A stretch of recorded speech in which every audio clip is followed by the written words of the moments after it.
Exactly 1 year since 11-year-old Gannon Stauch disappeared. His stepmom, Letitia Stauch, accused of his murder. Behind all the questions about the case is a boy whose life was cut short and a family who's had to find a way to keep going. Our Colette Bordelon live in Larson Ranch tonight in the southeast part of the county after speaking with Gannon's father. Colette. Yeah, this neighborhood lit up blue in the days and weeks following today in 2020. Now, they're doing that again tonight. They're bringing back the light in honor of Gannon as his dad reflects with me on what this past year has been like without his son by his side. I know he's gone in this life, but where he's at, he's in a better place than we could ever imagine. In this neighborhood, there aren't many mysteries. We basically were following it from day one. Shock that a child was missing. Which is why Larson Ranch will never forget. January 27th, 2020. We all had a feeling, but we hoped it wasn't true. Gannon Stauch, an 11-year-old son and brother. We're begging and pleading for you to come home. Disappeared from his home. We wanted to do everything we could to try to help. A normally quiet neighborhood changed. Crawling under garage doors of vacant units, looking under the bridges, under the culverts. It was snowing, it was cold that night. Blue lights meant to guide Gannon home, seen on every corner, while his family held on to something more. I have hope, so please have hope with me. Weeks passed before learning Gannon wasn't coming home.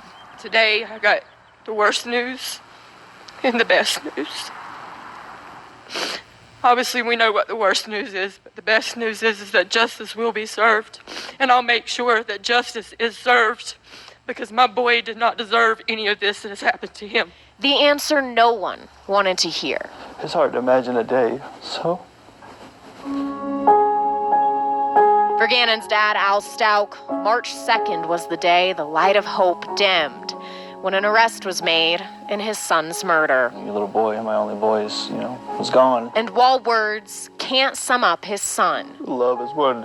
He just was full of love. there are words he wishes he could say to Gannon one more time. It would be the same thing that I told him every day, I love you.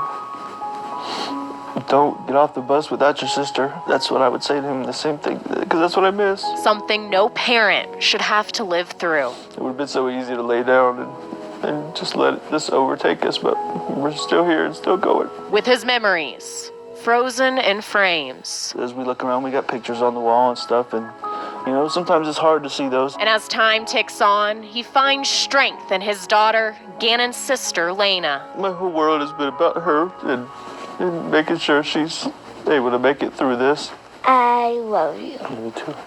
Love, a force that lasts long after tragedy. I don't really want to focus on what we've been through, but just our gratitude and appreciation.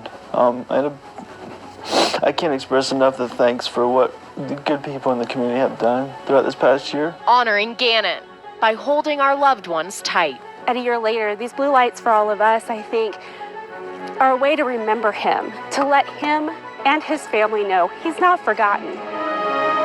Because love brings light, even in the darkest of places.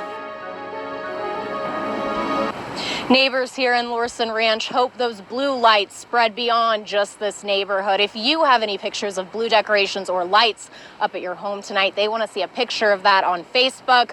All the information on where to post it can be found on KOAA.com. Always watch